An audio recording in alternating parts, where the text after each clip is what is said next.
આ ERP છે એ શું છે અને કઈ રીતે વ્યક્તિના બિઝનેસને આસાન કરે છે? ERP એટલે બધી like mostly sales, CRM, accounting, inventory, manufacturing, HRMS, project, બધી ઓલ એપ્લિકેશનનું એક કોમન સોલ્યુશન. મારું નામ શિવમ દુધાત છે.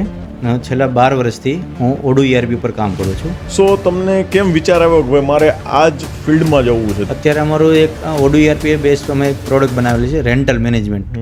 40+ જે શોરૂમ પર એ લોકો રન કરે છે. તો એવા કયા કયા શોરૂમ્સ છે કે જે તમારા પ્રોડક્ટ છે ને યુઝ કરે છે? તો all over Gujarat plus Rajasthan, એમાં લાઈક આ ગુજરાત સુરતથી બ્રાન્ચ GJ5, એવી ઘણી ખરી લાઈક 40+ બ્રાન્ચ જે અમારા હાલમાં સોફ્ટવેર યુઝ કરે છે. ERP કસ્ટમાઇઝેશન છે એ કેટલું જરૂરી છે આજકાલ ઇન્ડસ્ટ્રીઝ માટે? ઓડુ એવરી યર એક વર્ઝન લોન્ચ કરતો હોય, લાઈક નેક્સ્ટ વિધિન સમ ડેઝ ઓડુ 19 લોન્ચ થવાનું છે. નમસ્કાર દોસ્તો, સ્વાગત છે આપ સૌનું અમારા સરસ મજાના પોડકાસ્ટમાં. આપણે બધા જ લોકો ક્યાંક ને ક્યાંક કોઈક ને કોઈક વ્યવસાય સાથે જોડાયેલા છે અને સૌથી વધારે માથાકૂટ થાય છે હિસાબમાં. ક્યાંથી લીડ આવે છે, ક્યાં પહોંચે છે, શું કરવાનું છે, ક્યાં અટકેલી છે, કોનો ફોલ્ટ છે, શા કારણે હિસાબ નથી મળતો, બરાબર છે, કેટલી ઇન્વેન્ટરી છે, કેટલું આઉટ છે, કેટલું ઇન થાય છે, આ બધાનો હિસાબ મેળવવો ને બહુ જ અઘરો છે. પરંતુ આ બધાનું સોલ્યુશન છે એક જગ્યા ઉપર અને એ છે ERP. આજકાલ બધા જ લોકો ક્યાંક ને ક્યાંક ERPના ઉપયોગ તરફ વધુ આગળ વધી રહ્યા છે. તો આ ERP સોફ્ટવેર શું છે, કેવી રીતે કામ કરે છે, શા માટે મારા બિઝનેસ માટે અગત્યનો છે, આવા બધા જ સવાલોની ચર્ચા કરવા માટે આજે આપણી વચ્ચે ઉપસ્થિત છે લેક્સિકોન સોલ્યુશન પ્રાઇવેટ લિમિટેડ તરફથી આપણી વચ્ચે ઉપસ્થિત છે શિવમભાઈ દુધાત, કે આપણે એમની સાથે ઘણી બધી ચર્ચાઓ કરવાની છે. તો સ્વાગત છે તમારું આ સરસ મજાના પોડકાસ્ટમાં. નમસ્કાર. ઓકે, સો શિવમભાઈ, આપનો બેઝિક પરિચય આપો કે જેથી કરીને અમારા જે વ્યુઅર્સ છે એ તમને વધારે ડિટેલમાં જાણી શકે, ઓળખી શકે. તમારી કંપનીનો પરિચય, કઈ કઈ પ્રોડક્ટ બનાવે છે, કેટલા સમયથી બનાવે છે? મારું નામ શિવમ દુધાત છે અને છેલ્લા 12 વર્ષથી હું ઓડુ ERP પર કામ કરું છું. લાઈક હું કોલેજથી પાસ આઉટ પછી ડાયરેક્ટલી ઓડુમાં એઝ અ ડેવલપર તરીકે જોઈન થયો અને ત્યાંથી 2 વર્ષ પછી મેં મારી પોતાની કંપની સ્ટાર્ટઅપ કરેલી હતી. ત્યારથી અમે કન્ટિન્યુ ઓડુ ERP પર વર્ક કરીએ છીએ. ઓકે, સરસ. સો તમને કેમ વિચાર આવ્યો કે ભાઈ મારે આ જ ફિલ્ડમાં જવું છે? તમે જ્યારે કામ કરવા માટે બહાર આવ્યા ત્યારે ઘણા બધા ઓપ્શન હતા તમારા માટે, પણ કેમ તમને વિચાર આવ્યો કે ભાઈ મારે આ જ ફિલ્ડમાં જવું છે? કેમ કે જ્યારે જોઈએ તો કોઈ મોબાઈલ ડેવલપ કંપનીમાં જઈએ તો કોઈ સ્પેસિફિક પ્રોડક્ટ અથવા તો જે કામ હોય એના માટે છે, પણ એ બિઝનેસમાં બધું એકસાથે મળી રહે એવી કોઈ પ્રોડક્ટ માટે કામ કરવું હતું. એટલા માટે મેં ઓડુ ERP પર ફોકસ કરેલું હતું જ્યારે. ઓકે, સરસ. સો ખરેખર આ ERP છે એ શું છે અને કઈ રીતે વ્યક્તિના બિઝનેસને આસાન કરે છે? ERP એટલે બધી like mostly sales, CRM, accounting, inventory, manufacturing, HRMS, project, બધી ઓલ એપ્લિકેશનનું એક કોમન સોલ્યુશન. જે બધી એપ્લિકેશન એકસાથે ઇન્ટિગ્રેટેડ હોય છે અને એક જગ્યાએ ઇફેક્ટ હોય તો એની બીજા કોઈ ડિપાર્ટમેન્ટમાં કે જે લિંક હોય એને બધાને ઓન ધ સ્પોટ રિપોર્ટિંગ મળી રહેશે ઇઝીલી માટે. તો આ ઓડુ ERP છે, બરાબર છે, એ શું છે? ટ્રેડિશનલ ERP થી કઈ રીતે અલગ છે? શું ડિફરન્ટ છે કે જેથી કરીને લોકોએ ઓડુ જ વાપરવું જોઈએ એવું? ઓડુ ERP કોસ્ટ ઇફેક્ટિવ છે compare to like other like SAP છે, ઓરેકલ છે, ડાયનામિક ERP છે. એનાથી કોસ્ટ ઇફેક્ટિવ છે અને ઇઝીલી કસ્ટમાઇઝેબલ છે. લાઈક કઈ કસ્ટમરની, ક્લાયન્ટની એવી રિક્વાયરમેન્ટ હોય કે કોઈ ચેન્જીસ કરવા છે અથવા નવું ડેવલપમેન્ટ કરાવવું છે તો ઇઝીલી એના એઝ પર બિઝનેસ એડોપ્ટ કરી શકે છે અને મોસ્ટલી 80% જેવું એનું સોલ્યુશન રેડી મળેલું છે, એટલે ઇઝીલી એડોપ્ટ કરવામાં સરળતા રહે. ઓડુ ERP માટે સૌથી મોટા એડવાન્ટેજીસ કયા કયા છે? એમાં ઓડુ ERP માટે એડવાન્ટેજ લાઈક બધું સોલ્યુશન એક જ જગ્યાએ અને લાર્જ કોમ્યુનિટી છે, એટલે કોઈ બી ડેવલપમેન્ટ કરવું હોય ઇઝીલી ડેવલપમેન્ટ થઈ જાય છે. ગમે તે કસ્ટમાઇઝ ગમે ત્યારે કરવું હોય, સપોર્ટ જોતો હોય તો તાત્કાલિક સપોર્ટ મળી જાય અને કોમ્યુનિટી મોટી છે એટલે તાત્કાલિક એનું સોલ્યુશન ઇઝીલી મળી જશે. અને મોસ્ટલી એનું જે ડેવલપમેન્ટ સેન્ટર છે, ડેવલપમેન્ટ હબ ગણાય, આપણે ગુજરાતમાં જ છે. બરાબર. ઓડુની મેઇન કંપની એ જે બેલ્જિયમ રજિસ્ટર્ડ થયેલી છે, પણ એનું મોસ્ટલી ડેવલપમેન્ટ આપણે ગુજરાતમાં થાય છે. ઓહો. સો તમારી જે કંપની છે લેક્સિકોન સોલ્યુશન પ્રાઇવેટ લિમિટેડ, આ શરૂ કરવાનો વિચાર કેવી રીતે આવ્યો અને શરૂઆતમાં કયા કયા ચેલેન્જીસ હતા? લેક્સિકોન સોલ્યુશન સ્ટાર્ટ કરવાનો વિચાર આવ્યો જ્યારે લાઈક હું જોબ કરતો હતો અને મારા મેરેજ ટાઈમ હું સુરત આવી ગયેલો. મેં વેકેશન લાઈક લીવ અપ્લાય કરેલી મેરેજ માટે, પણ એટલા લોંગ ડેઝની લીવ અપ્લાય નહોતી કરી, એટલે સેમ ડે મેં રિઝાઇન આપીને સુરત આવીને પોતાનું સ્ટાર્ટઅપ ચાલુ કરેલું. ઓહો. મતલબમાં કે રજા ન આપી એટલે આપણે પોતાની જ કંપની ચાલુ કરી દીધો, આવો મતલબમાં ઇન્સિડન્ટ થયો તમારી સાથે? ત્યારે જોતી મહિનાને ફાધરને ઓપરેશન કરેલું હતું, બરાબર છે. મહિનાની મારે લીવ જોતી હતી, બધું મારા પર જ હતું. ત્યાં કંપનીમાં કે મહિનાની લીવ નહીં મળે, મેક્સિમમ 7 દિવસની લીવ મળશે. તો પછી રિઝાઇન મૂકેલું. ઓકે. રિઝાઇન કે તો તમે નોટિસ પીરિયડ 2 મહિનાનો ભરો તો તમને રિઝાઇન મૂકે, કેમ કે મહિના પછી મારા મેરેજ હતા. તો એને 2 મહિનાની લીવ અપ્રૂવ ન કરી તો કે સેમ ડે તમે લીવ કરી શકો. અમે કીધું કરી શકીએ. બરાબર છે. 2 મહિનાનું સેલરી હાથમાં નહીં રહી તો એ જ નહીં ખાલી. હા, બરાબર છે. અહીંયા સુરત કંપની સ્ટાર્ટ કરી દીધી. ઓકે, સરસ. જ્યારે બી તમે આ કંપની સ્ટાર્ટ કરી, બરાબર છે, ત્યારે ફેમિલીનો સપોર્ટ કેવો હતો? ફેમિલીએ શું કીધું તમને? જ્યારે કંપની સ્ટાર્ટ કરી ત્યારે હજી બિઝનેસ લાઈફમાં ફર્સ્ટ ટાઈમ હતું, એટલે ફાધરનો સપોર્ટ ને ફેમિલીનો સપોર્ટ હતો. અને મારા વાઈફ મેરેજ ટાઈમ મારા વાઈફ પણ જોબ કરે છે, એટલે ત્યારે બધાનો ફૂલી સપોર્ટ હતો કે ચાલો 6 મહિના 1 વર્ષ બિઝનેસ ચાલે ના ચાલે પણ આગળ વધારીએ, ધીમે ધીમે આપણે આગળ કરીએ એટલે બિઝનેસ ચાલુ કરીએ ગમે એમ કરીને. તો શિવમભાઈ, ERP કસ્ટમાઇઝેશન છે એ કેટલું જરૂરી છે આજકાલ ઇન્ડસ્ટ્રીઝ માટે? ERP કસ્ટમાઇઝેશન કોઈ બી સેમ બિઝનેસ કરતા હોય 2 પર્સન, પણ એને પોતપોતાની રીતે કોઈ વસ્તુ ચેન્જીસ કરાવવી હોય એને કસ્ટમાઇઝેશન કહેવાય. એટલે એ પ્રમાણે જો પોતાના બિઝનેસ નીડ પ્રમાણે ચેન્જ થવું હોય તો જરૂરી છે. અથવા તે નોર્મલી આપણે કહીએ તો કોઈ બી CA છે ટેલી એડોપ્ટ કરી લે છે, આપણે કોઈ બી CA છે એના પ્રમાણે એડોપ્ટ થઈ જાય છે. અને કોઈ કસ્ટમર છે કે એને પોતાની રીતે બનાવવું છે એટલે કસ્ટમાઇઝેશન એ રીતે જરૂરી છે. એવું ઓલવેઝ માટે બધા માટે જરૂરી નથી કસ્ટમાઇઝેશન, પણ એડોપ્ટ કરી લે છે એને કોઈ જરૂર પડતી નથી. જે નથી એડોપ્ટ કરવા માગતા કે પોતાના વેથી જવું છે સોફ્ટવેરમાં તો એ કસ્ટમાઇઝેશન કરાવે છે. ERP માટે ક્લાઉડ હોસ્ટિંગ અથવા તો ઓન પ્રીમિયર કયું અગત્યનું છે વધારે? ERP માટે ક્લાઉડ હોસ્ટિંગ અથવા on premise A depends on client. Like કોઈ ગવર્મેન્ટના પ્રોજેક્ટ હોય તો એને ગવર્મેન્ટના સર્વર પર હોસ્ટ કરવાનું હોય છે. કોઈ ક્લાયન્ટ એવું કહે છે મારો ડેટા સિક્યોર રાખવો છે, મારી પાસે રાખવો છે, મારે કોઈને આઉટ ઓફ ઓર્ગેનાઇઝેશન કોઈને અલાઉ નથી કરવો, તો એ ઓન પ્રિમાઇસ એ લોકો સેટઅપ કરીએ. અને કોઈ એવું કહે છે કે મારે 24/7 એક્સેસિબલ જોઈએ છે ગમે તે રીતે, તો એ લોકો એમેઝોન, ગૂગલ કોઈ બી ક્લાઉડ સર્વર પર હોસ્ટિંગ કરી શકાય છે ઇઝીલી. જસ્ટ કોસ્ટિંગ ડિફરન્સ હોય છે ક્લાઉડનો અને લોકલ હોસ્ટ લાઈક ઓન પ્રિમાઇસનો. ઓકે, મતલબ બીજો કોઈ ડિફરન્સ નથી? બીજો કોઈ ડિફરન્સ હોતો નથી ત્યાં. સો લોકો માટે કયું બેસ્ટ રહેશે એમ? જો એને ડેટા સિક્યોર બધી વસ્તુ છે, ઓન પ્રિમાઇસ પણ બેસ્ટ છે અગર એ કોસ્ટ ઇફેક્ટિવ ન લાગતું હોય એના માટે. તો અગર કોસ્ટ ઇફેક્ટિવ લાગે તો ક્લાઉડ પણ બેસ્ટ છે, ગમે ત્યારે ગમે ત્યાંથી એક્સેસ કરી શકે છે. ઓકે, સમજાઈ ગયું. ઓન પ્રિમાઇસ હોય છે તો એને તમારે લાઈક સ્ટેટિક IP એ રીતના એક્સેસ કરીને તમે આઉટ ઓફ સાઇટ એક્સેસ કરી શકો છો.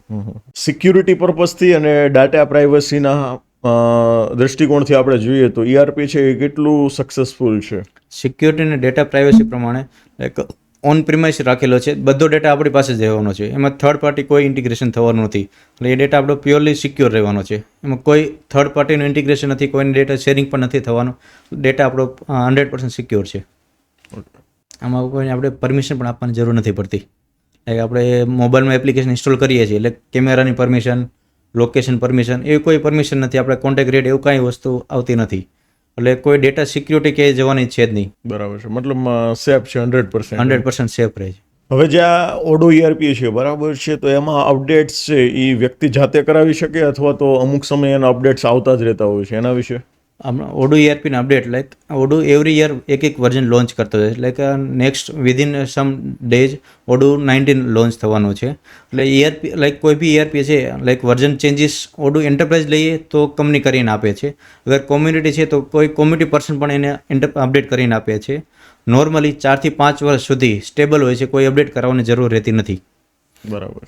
એટલે અત્યારે સપોઝ ઓડો 18 ઓલરેડી રનિંગમાં છે, હું આગળ 4 થી 5 વર્ષ કન્ટિન્યુ ચલાવું એકવાર ડેવલપમેન્ટ થઈ ગયા પછી તો પણ એ કન્ટિન્યુ ચાલે છે, એમાં કોઈ એરર કે એવું રહેતું નથી. સો ઘણા બધા લોકો એવા છે, બરાબર છે, કે ખરેખર એને ERPની જરૂર હોય છે પણ એને ખબર જ નથી હોતી એમ કે ભાઈ મારે એ માટે આ બધી વસ્તુ છે એકદમ આસાન થઈ જશે જો હું ERP લઈશ તો ERP છે એ કયા કયા બિઝનેસ માટે એપ્લિકેબલ છે તો એ ERP એના ઉપયોગમાં આવી શકે છે? ERP સ્ટાર્ટિંગ લાઈક સ્મોલ બિઝનેસથી લઈને લાઈક એન્ટરપ્રાઇઝ મીડિયમ કોઈ બી લેવલની કંપની માટે એપ્લિકેબલ છે. લાઈક કોઈ રિટેલ સ્ટોર છે એ પણ ERP યુઝ કરી શકે છે. કોઈ મીડિયમ કંપની છે, SME છે, એ અત્યારે હાલના ટાઈમ પ્રમાણે SME બધાને મોસ્ટલી ERP યુઝ કરવી જરૂરી છે અને એને કોઈ બી લેવલનું કામ હોય તેમાં ઇઝીલી થઈ શકે છે. પછી ઇન્ડસ્ટ્રીયલ સેક્ટરમાં મેન્યુફેક્ચરિંગ છે, પછી આ HRMS બધી વસ્તુમાં લાઈક એના સ્ટાફની એન્ટ્રી, પેરોલ બધી વસ્તુ ઇઝીલી મેનેજ થઈ જશે. અત્યારે પીઓએસ લાઈક કોઈ બી આપણે શોપ પર જઈએ, આઈસ્ક્રીમ શોપ કે રેસ્ટોરન્ટ, ત્યાં પીઓએસ માટે ટેબલ કાઉન્ટર બુકિંગ એમાં પણ ઓડો ERP યુઝ થાય છે. બરાબર છે. મતલબમાં વન સ્ટોપ સોલ્યુશન છે. કોઈ SME હોય, મીડિયમ એન્ટરપ્રાઇઝ હોય, કોઈ બી બિગ અત્યારે એન્ટરપ્રાઇઝ ટોયોટા હોય, પણ ઓડો યુઝ કરે છે. ઓડો યુઝ કરે. અને અમે લાઈક 2016-17માં ગુએતમાલાનું એરપોર્ટનું આખું મેનેજમેન્ટ એનું ERP પર કામ કરેલું છે. Okay okay. સો તમારા એવા કયા કયા ક્લાયન્ટ્સ છે કે જે બહુ મોટા ક્લાયન્ટ્સ હોય અને ઓડો ERP ઇસ્તેમાલ કરતા હોય, ઉપયોગમાં લેતા હોય એવું કંઈ? અત્યારે અમારું એક ઓડો ERP બેઝ અમે એક પ્રોડક્ટ બનાવેલી છે, rental management, clothing rental management. એમાં અત્યારે મોસ્ટલી અમારા 40+ જે શોરૂમ પર એ લોકો રન કરે છે, અલગ અલગ કંપની છે, બધા યુઝ કરે. અમારું રેડી સોલ્યુશન છે એ લોકો માટે. મતલબમાં ક્લોથિંગની બ્રાન્ડ માટે કે જે લોકો રેન્ટથી કપડાં આપતા હોય, બરાબર છે, એના માટે બી આ કામમાં આવી શકે છે. એના માટે સ્પેશિયલી ક્લોથિંગ રેન્ટલ માટે like shoot, sherwani, choli rent પર આપે છે, એના માટે ખાસ કરીને આનું સોલ્યુશન બનાવેલું છે. સ્પેશિયલી બનાવેલું છે તમે? જી હા. બરાબર છે. Okay okay okay. So Shivanbhai, તમને આવો આઈડિયા કઈ રીતે આવ્યો કે ભાઈ મારે આ ટાઈપની રેન્ટલ પ્રોડક્ટ છે એ બનાવવી જોઈએ એમ? લાઈક નોર્મલી અમે જ્યારે કોલેજના પ્રોજેક્ટ હતા ત્યારે આઈડિયા આવેલો હતો, પણ ત્યારે કોઈ કંપની કે એવું કોઈ શોરૂમ એવા હતા નહીં કે જે સોફ્ટવેર યુઝ કરવા માટે એગ્રી થાય, કેમ કે ત્યારે એટલું બધું ટેકનોલોજી એડોપ્શન નહોતું.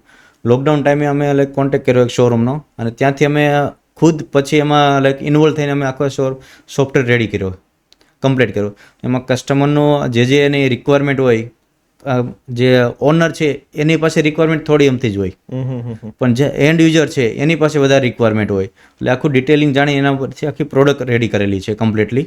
લાઈક કસ્ટમર આવે છે, બુકિંગ કરે છે. લાઈક અત્યારે નવેમ્બરમાં પ્રોજેક્ટ કોઈ આવે છે કસ્ટમર, એ જાન્યુઆરી ફેબ્રુઆરીનું પણ બુકિંગ કરે છે, તો પણ ચેક કરવાનું કે અવેલેબલ છે કે નહીં. અત્યારે મોસ્ટલી લોકો છે કે જે બુક ઉપર ચલાવે છે, બધું બિલ બુક બનાવીને આપી દે છે, પછી ચેન્જ કરવાનું આવે પ્રોડક્ટ, એ વસ્તુ એમાં નથી થતી. બહુ ઓછા રેર કેસમાં થાય છે. બરાબર. અને ડબલ બુકિંગ એ બધી વસ્તુ વધારે ઇફેક્ટ કરે છે. સો આ રેન્ટલ સોફ્ટવેર છે, માની લો કે કોઈ વ્યક્તિ છે એ કપડાં ભાડે આપે છે, લે છે, બરાબર છે, આવું કંઈ પણ એક્ટિવિટી સાથે જોડાયેલા છે, તો આ ERP છે એ એને કેવી રીતે હેલ્પફુલ થઈ શકે છે? કઈ કઈ એરર છે એમાંથી રિમૂવ થઈ જાય છે મતલબમાં? આ રેન્ટલ શોપ બિઝનેસ માટે લાઈક કોઈ બી કસ્ટમર આવ્યો છે તો સૌથી પહેલાં એની ડિટેલ આપણે લઈએ છીએ, પછી ચેક કરે છે. કોઈ સપોઝ કોઈ બ્લેઝર છે કે કોઈ શેરવાની છે, આ મારે બુક કરવી છે, તો ચેક કરે મારે કયા ડેટ પર જોઈએ છે. તો જો અવેલેબલ હશે, ખાલી પ્રોડક્ટનું નામ નાખશે અથવા તો પ્રોડક્ટનો નંબર નાખશે તો ખબર પડી જશે કે મારે ફ્યુચરમાં ડેટ પર અવેલેબલ છે કે નથી. ઓહો, મતલબમાં એકદમ યાદ રાખવા જેવી ઝંઝટમાંથી બહાર યાદ રાખવાની કોઈ જરૂર નથી. ઓકે, ખાલી એ પ્રોડક્ટનું તમે નામ નાખો અને એની ડિટેલ નાખો એટલે કહી દે કે ભાઈ આ તારીખે બુક છે, આ બુક આ છે કે તારીખે અવેલેબલ છે કે નહીં, બધું. ઓકે, સરસ. ડબલ ઓર્ડર ના થવા દે. Okay, very good. આ પેલો બેનિફિટ એનો, ડબલ ઓર્ડર ના થવા. પ્લસ કે એક સાથે બે કસ્ટમર આવેલા હોય અને બંને પ્રોડક્ટ કોટેશન બંને બનાવેલા હોય, પણ બંને જે વહેલા તે પહેલા એકને જ કન્ફર્મ કરવા દે, બીજા ઓર્ડરને કન્ફર્મ પણ ના કરવા દે. બરાબર છે. ઓકે ઓકે, સમજી. પછી બીજી વસ્તુ છે, સપોઝ મારી એક જે શેરવાની છે લાઈક 10 થી 12 લઈ જવી છે, તો બીજા કસ્ટમર માટે 10 થી 12 અવેલેબલ 12 તારીખ નાખશે તો પણ અવેલેબલ નહીં બતાવે. મતલબમાં તારીખને એવું નાખશે તો બી તમને અવેલેબલ નહીં બતાવે એમ. 13 તારીખે રિટર્ન આવે છે, 13 તારીખ પછી જ તમને મળશે. મતલબમાં તમે રિટર્ન આવે છે એની એન્ટ્રી કરો છો તો જ તમને રિટર્નમાં બતાવશે. રિટર્ન આવે એની બી એન્ટ્રી કરવી પડતી હશે ને? Yes yes. અત્યારે લાઈક સૌથી પહેલા સ્ટેપ એ રીતના છે કે કોઈ કસ્ટમર આવે છે તેનું કોટેશન બનાવી દઈએ, પછી એના ઓર્ડરમાં એ પ્રોડક્ટ એડ કરી દઈએ. નેક્સ્ટ ટાઈમ પછી ઓર્ડર કન્ફર્મેશન જાય એટલે ઓર્ડરમાં કેટલી અમાઉન્ટ છે, કેટલું ડિપોઝિટ લે છે, કેટલું એડવાન્સ લેવાનું છે, બધી ડિટેલ A to Z બરોબર કસ્ટમરને વોટ્સએપ પર જતું રહેશે. એટલે બીજો ફાયદો એ થશે સોફ્ટવેરથી કે એને પેપર વર્ક ઝીરો થઈ જશે.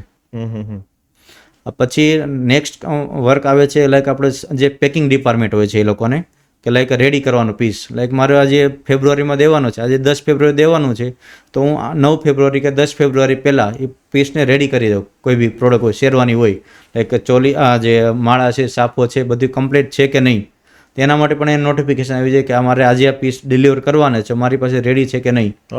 પ્લસ એકવાર પ્રોડક્ટ રેડી થઈ જશે તો કસ્ટમરને ઓટોમેટિક મેસેજ જતો રહેશે કે તમારી પ્રોડક્ટ રેડી છે, પિકઅપ કરી લો. મતલબમાં એકદમ વન સ્ટોપ સોલ્યુશન, એમ 3-4 લોકોનું કામ ખાલી ERP કરી દે. વધારે લોકોનું કામ 3-4 લોકોને વધારે લોકોનું કામ થઈ જશે. પ્લસ તમારે બુકનું લખવાનું એકદમ ઝીરો થઈ જશે. આમ જુઓ તો કાઉન્ટરે તમારે ખાલી પીસી જ રહેશે, બીજું કાંઈ ના રહે. બરાબર. અને બીજો ઓર્ડર છે, આપણે જે સ્ટાફ મેમ્બર છે બધા ટેબ્લેટ પરથી અથવા તો એપ્લિકેશનથી ઓર્ડર લઈ શકે છે ઇઝીલી, અને આ ઓનલાઈન છે. એટલે તમે ગમે ત્યાંથી જોવો છો, તમારા રિપોર્ટ ઓલી આખા યરના રિપોર્ટ છે, કઈ પ્રોડક્ટ કેટલી વાર રેન્ટ પર ગઈ છે, કઈ પ્રોડક્ટે કેટલું રેવન્યુ આપ્યું, બધી વસ્તુ તમને એક વન ક્લિક પર બતાવી દેશે. તો તમે વાત કરી કે ભાઈ જે રેન્ટલ શોરૂમ છે એના માટે ઘણું બધું હેલ્પફુલ છે, તો એવા કયા કયા શોરૂમ્સ છે કે જે તમારા પ્રોડક્ટ છે ને યુઝ કરે છે? અત્યારે વાત કરીએ તો all over Gujarat plus Rajasthan, એમાં લાઈક આ ગુજરાત સુરતથી બ્રાન્ચ છે GJ5, રસમ ફેશન છે, પછી બોટાદમાં છે અલંકાર ફેશન છે, અલંકાર એથનિક, રાજકોટમાં GJ3 છે, મહેસાણા છે રઘુવંશ, એવી ઘણી ખરી લાઈક 40+ બ્રાન્ચ જે અમારો હાલમાં સોફ્ટવેર યુઝ કરે છે. એમાં સ્મોલ લાઈક નાની શોપ હોય કે કોઈ બી હોય, એમાં એવું નથી કે આ ના કરી શકે, બધા જ આ લોકો યુઝ કરી શકે છે. જે ટ્રેડિશનલ રેન્ટલ બિઝનેસ છે બરાબર છે, તો એમાં કયા કયા પ્રોબ્લેમ્સ આવે છે કે જેનું આપણે ERP છે ને એનું સોલ્યુશન આપે છે? ટ્રેડિશનલ રેન્ટલ બિઝનેસમાં લાઈક કોઈ એવો છે કે એક કોઈનું બિઝનેસ જે કોઈ પ્રોડક્ટ છે ડબલ વાર બુકિંગ થઈ ગઈ તો કસ્ટમર ક્યારેક વધારે ફાઇટ થઈ જાય છે, અથવા તો કસ્ટમર બગડે તો આપણું નામ પણ ખરાબ થાય એના લીધે. એટલે શું કરે, અથવા તો એ નવી પ્રોડક્ટ લઈ આવીને કોઈ બી સપોઝ શેરવાની છે તો same to same sherwani double વાર બુક થઈ ગઈ તો એ શું કરે કે નવી શેરવાની લઈને કસ્ટમરને આપે, અથવા તો કસ્ટમરને ના પાડે.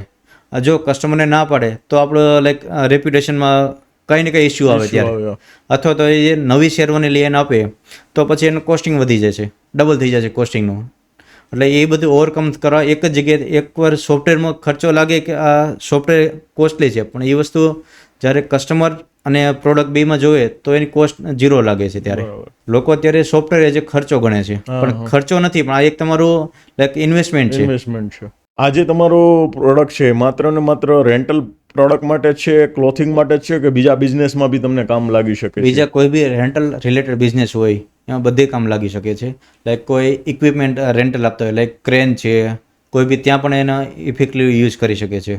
પછી આપણે જે અત્યારે મોસ્ટલી જે સેન્ટિંગ પ્લેટનું બધા લોકો કરે છે, લાઈક કન્સ્ટ્રક્શનમાં જે મશીન આપે છે ત્યાં પણ એ લોકો યુઝ કરે છે. આ ERP સોફ્ટવેર છે બરાબર છે, તમે એમ કીધું કે ભાઈ ઘણી બધી બ્રાન્ડ છે યુઝ કરે છે, એણે પહેલાં યુઝ નહોતા કરતા, હવે અત્યારે યુઝ કરે છે, તે પછી એમના ફીડબેક શું આવ્યા હતા, કસ્ટમરના રિવ્યૂ શું આવ્યા હતા કે ભાઈ નહીં ભાઈ તમારો સોફ્ટવેર છે બહુ જબરદસ્ત છે, આનાથી અમારા આ પ્રોબ્લેમનું શોર્ટ આઉટ થઈ ગયું છે, આવા કોઈ 1-2 રિવ્યૂઝ તમને મળ્યા હોય? અમે જ્યારે શરૂઆત કરી ત્યારે મલ્ટિપલ એકો પાર્ટનર હતા કે શરૂઆતમાં અમને ટ્રાયલની એરર આવતી હતી. જ્યારે અમે પ્રોડક્ટ બનાવતા ત્યારે અમુક જે સ્ટાફ ટીમ મેમ્બર હોય સામેથી ના પાડી દેતા હતા કે અમારે યુઝ નથી કરવો, તમે તમારો અત્યારથી બંધ કરી દો. પણ અત્યારે અમે જઈએ લાઈક 10 મિનિટ માટે ખાલી કોઈ સોફ્ટવેરમાં અપડેટ આપવું હોય, તમે એમ કહી 10 મિનિટ માટે સોફ્ટવેર બંધ રહેશે, એ કે ના, એ કે સર આવું ના કરો, અત્યારે ચાલુ જ રહેવા દો કન્ટિન્યુ, અમને કે સોફ્ટવેર વગર ભેગું નથી થાય એમ કાંઈ પણ વસ્તુ.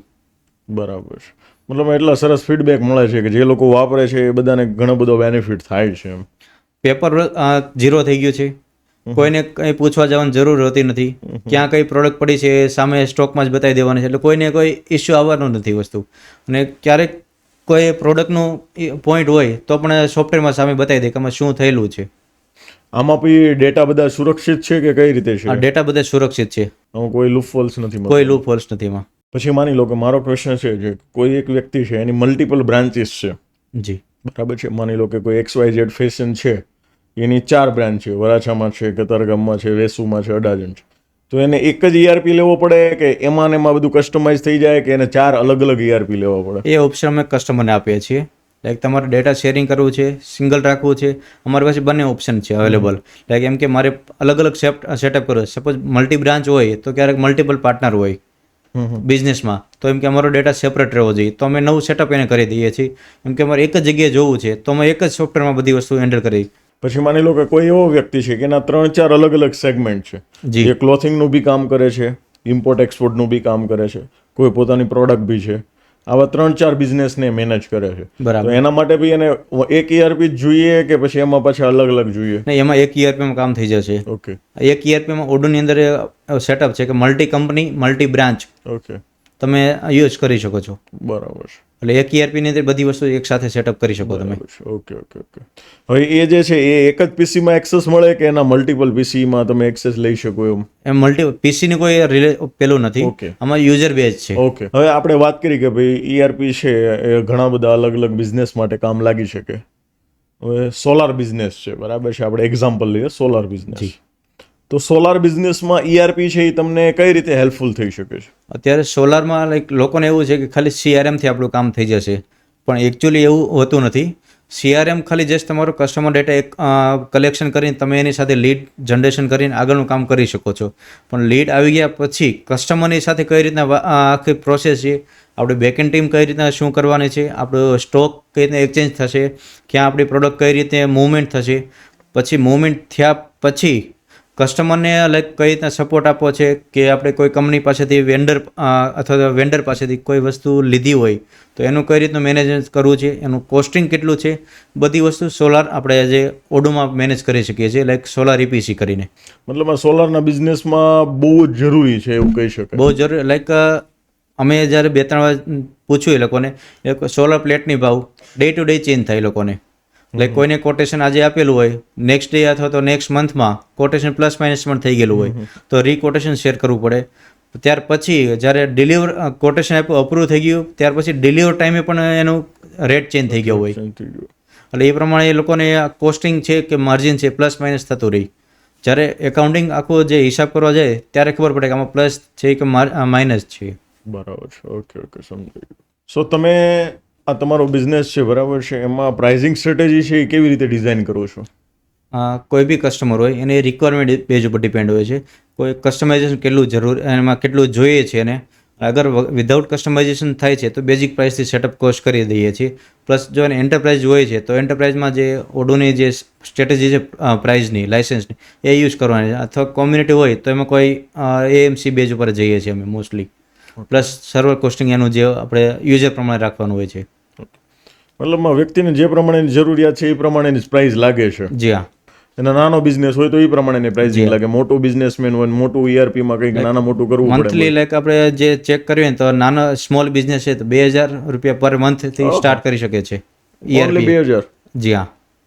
લોકો તો એવું વિચારે કે ERP કરવી એટલે બહુ મોંઘું થાય, આમ થાય, તેમ થાય. 2,000 લાઈક એનું user cost plus server cost. 1 user લઈએ છીએ એનો લાયસન્સ કોસ્ટ આવે છે, અને 1 યુઝર માટે સર્વર મિનિમમ સર્વર જોઈએ છે તો એ પ્રમાણે 2,000 રૂપિયાથી સ્ટાર્ટિંગ થઈ શકે છે.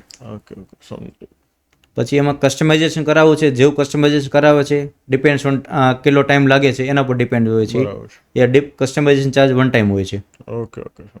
IT સર્વિસીસ કંપની છે બરાબર છે, તો એમાં ક્લાયન્ટ રિટેન્શન છે એ બહુ જ આમ ડિફિકલ્ટ છે, તો એનું શું કારણ? મોસ્ટલી સર્વિસ બેઝ કંપની છે, એટલે કોઈ બી કસ્ટમરને સર્વિસ જો ટાઈમે ના મળે તો આપણી પાસેથી નીકળી જવાના છે હાથમાંથી. સર્વિસ ટાઈમ ટુ ટાઈમ હોય કોઈ બી કસ્ટમરને, ક્લાયન્ટને, તો ગમે તેમ કરી આપણી પાસે રિટર્ન આવવાના જ છે. અથવા તો કોઈ સર્વિસમાં કોઈ મિસ્ટેક થઈ હોય તો ટાઈમ ઓન ધ સ્પોટ અથવા તો સેમ ટાઈમ અથવા શોર્ટ ટાઈમમાં એને રિસ્પોન્સ આપવો જરૂરી છે. મોસ્ટલી સર્વિસ સેક્ટરમાં અત્યારે ઘણીવાર જોયું કે 24 કલાકનું વેઇટિંગ કરો, 48 કલાકનું વેઇટિંગ કરો, તો એ ક્યારેક કસ્ટમરનું અર્જન્ટ રિક્વાયરમેન્ટ હોય છે તો ત્યારે થોડુંક ઇસ્યુ થાય છે. પણ જો સર્વિસ પરફેક્ટ હોય તો કોઈ ઇસ્યુ આવતો નથી. પ્લસ તમારી પાસે લાઈક જે બી ફિલ્ડમાં વર્ક કરો છો જે સેક્ટરમાં, એનું નોલેજ આપણી પાસે હોવું જોઈએ. લાઈક ઓન કોલ પણ ગમે ત્યારે સપોઝ સ્ટાફ નથી તો એઝ અ ઓનર પોતે આપણે રિસ્પોન્સ આપી શકવો જોઈએ. તો જે તે ક્લાયન્ટ છે એને આપણા પર ટ્રસ્ટ બેચ આવે કે તમે સર્વિસ ટાઈમે આપો છો. બરાબર. ઓકે સમજાઈ ગયું. હમણાં લાસ્ટ ટાઈમનો ઇસ્યુ હતો, ગોપીનાથજી સિંગતેલ ઓઇલ છે, એ કસ્ટમર છે મારા, બીજા ઓડુ પાસેથી કરાવેલું હતું. અને ત્યાંથી આપણે મહુવાથી વંડાથી એને મિલ છે, ત્યાંથી ગાડી નીકળે, સાંજે ક્લિક EVA બિલ બનાવવું હોય ના બને તો અહીં કંપનીમાં જે સપોર્ટ લીધો હતો ત્યાં એને રિસ્પોન્સ આપે નહીં કે કાલે થશે કે પરમ દિવસ થશે, પણ ગાડી તો અત્યારે નીકળવાની છે, EVA બિલ કઈ રીતના બનાવવું? બરાબર. રાત્રે 12 વાગે મેસેજ કરે તો એને સપોર્ટ આપવો પડે ત્યારે. ઓકે. મતલબ તમારી કંપની છે એની ટાઈમ સપોર્ટ માટે રેડી હોય છે? એ હું ખુદ જ જોઉં છું. હા. એટલે હજી સુધીમાં માર્કેટિંગ ક્યારે કર્યું નથી, ડિજિટલ માર્કેટિંગ. બરાબર છે. તમારું કામ જ બોલે છે કે એનાથી તમારી સર્વિસીસ જ જોરદાર છે. મોસ્ટલી જે કોન્ટેક્ટ આવે છે વોટ્સઅપ થ્રુ આવે અથવા તો ટેલિગ્રામ થ્રુ. આપણે જે ઇન્ડિયામાં જે SME છે બરાબર છે, એના માટે ERP એડોપ્શન છે ને બહુ જ ડિફિકલ્ટ છે, આવું કેમ છે? લોકોનો એક એવો વ્યૂ છે ERP એટલે બહુ મોટી વસ્તુ છે, પણ ERP જેમ ટેલીમાં અત્યારે પહેલાં ખાલી ઓનલી એકાઉન્ટિંગ હતું, ધીમે ધીમે એ લોકો પણ વસ્તુ અંદર ઇન્ક્લુડ કરતા ગયા છે. એ રીતના આ જે ઓડુ ERPમાં છે એમાં બધી વસ્તુ એક સાથે તમને મળી જાય છે. એમાં 1 by 1 તમે એડોપ્ટ કરો તો ઇઝીલી તમને એડોપ્ટ થઈ શકે છે. પણ ERP યુઝ કરવું સ્ટાર્ટિંગમાં 10 દિવસ 15 દિવસ એવું લાગે મને હાર્ડ છે કોઈ બી વસ્તુ છે, પણ એકવાર રેડી ટુ યુઝ થઈ જાય પછી કોઈ ઇસ્યુ આવતો નથી. તમે ફોરેન ક્લાયન્ટ સાથે જ્યારે બી ડીલ કરો છો બરાબર છે, ત્યારે કયા ચેલેન્જીસ ફેસ કરવા પડે છે? ફોરેન ક્લાયન્ટ સાથે ડીલ કરીએ ત્યારે like base on the like region wise like Spain એ બાજુનો ક્લાયન્ટ જોઈએ યુરોપ કન્ટ્રી તો મોસ્ટલી એ લોકો ઇંગ્લિશ આપણે એવું લાગે છે કે આપણું ઇંગ્લિશ કાચું છે પણ એ લોકોનું પણ ઇંગ્લિશ એટલું જ કાચું છે એટલે બંને વચ્ચે ડીલ એ પ્રમાણે થતી હોય ક્યારેક ગૂગલ ટ્રાન્સલેટ પણ યુઝ કરવું પડે છે પ્લસ ટાઈમ કન્વર્ઝન હોય છે લાઈક આપણે જે ટાઈમ છે એ પણ અવેલેબલ ન હોય ક્યારેક આપણે પણ અવેલેબલ ના હોઈએ તો એ મેનેજ કરવું થોડુંક ક્યારેક ડિફિકલ્ટ થાય પણ હવે એઝ અ બિઝનેસમાં રેગ્યુલર થઈ ગયો છે એટલે કોઈ ઇસ્યુ ના આવે મોસ્ટલી સો આવનારા સમયમાં તમે તમારી જે કંપની છે એને તમે કયા લેવલે જોવા માંગો છો, શું ગોલ છે? હજી લાઈક આવનારા ટાઈમમાં છે લાઈક એઝ અ મોસ્ટલી અમે એવું ઈચ્છીએ છીએ કે લાઈક એસએમઈ છે કે મીડિયમ જે એન્ટરપ્રિનર છે એ વધારે ને વધારે કોઈ બી સિસ્ટમ યુઝ કરે અને એમાં પાર્ટિસિપેટ થઈ શકીએ. સો માર્કેટમાં ઘણા બધા લોકો ERP વેચી રહ્યા છે, ERPની સર્વિસ આપી રહ્યા છે, તો શા માટે તમારી કંપની? અમારા માટે એટલે like experience support staff plus કોઈ બી જે બિઝનેસ છે કોઈ બી ઇમ્પ્લિમેન્ટેશન કરવું પહેલાં બિઝનેસની નીડ જાણવાની કઈ રીતના એનો બિઝનેસ ચાલે છે ત્યાર પછી જ એને ઇમ્પ્લિમેન્ટેશન કરવાનું. આપણે એવું નથી કરતા કે લાઈક કસ્ટમર આવ્યા છે લાવો ચાલો તમને ERP રેડી આપી દઈએ પણ એની પહેલાં રિક્વાયરમેન્ટ સમજવાની એને કઈ રીતે એની પ્રોસેસ ચાલે છે બિઝનેસની એ આપણામાં એડોપ્ટ થાય એમ છે કે રેડીમાં કે કસ્ટમાઇઝેશન કરવું પડે એમ છે. કસ્ટમાઇઝેશન કરવાનું છે તો કયા લેવલ સુધી કસ્ટમાઇઝેશન કરવાનું છે આખી પ્રોસેસ જાણીને પછી જ એને ઇમ્પ્લિમેન્ટેશન કરવાનું એટલે ક્લાયન્ટને પણ ઇઝીલી કે કોઈ લાઈક અમને અંધારામાં રાખીને અમારી સાથે કામ નથી કર્યું એમ. બરાબર છે. ઓકે. સો તમે આ તબક્કે આ લેવલે સફળતા હાસિલ કરેલી છે તો તમે કોનો આભાર માનવા માંગો છો કે તમને એક સરસ મજાની ઓપોર્ચ્યુનિટી મળી છે કે તમે લોકોને થેન્ક યુ કહી શકો છો? લાઈક અમારે મોસ્ટલી જે જોબ કરતો મોસ્ટલી અમારા જે સિનિયર સ્ટાફ હતા લાઈક એવું જ કહેતા કે કામ થોડું કરો પણ પરફેક્ટ કરો. બરાબર છે. જેમાં તમે પરફેક્ટ હશો તમને કોઈ નહીં પહોંચી શકે એમાંથી થોડુંક કરશો તો ચાલશે. ઓકે. અમારા ટીમ મેનેજરને બધા હતા એ. Okay, so thank you very much. તમે તમારો બહુમૂલ્ય સમય અમારા વ્યુઅર્સ માટે આપ્યો એ બદલ તમારો દિલથી ખૂબ ખૂબ આભાર. Thank you. સો જે કે વ્યક્તિ નાના મોટા બિઝનેસ સાથે જોડાયેલા છે, રેન્ટલ બિઝનેસ સાથે જોડાયેલા છે અને તમને જો એવું લાગે છે કે ભાઈ મારે ERPની જરૂરિયાત છે, બરાબર છે, તો ચોક્કસથી નીચે ડિસ્ક્રિપ્શનમાં એમની ડિટેલ્સ આપેલી છે, એમની કંપનીની ડિટેલ્સ આપેલી છે, તો ચોક્કસથી તમે એમનો સંપર્ક કરી શકો છો. Thank you very much.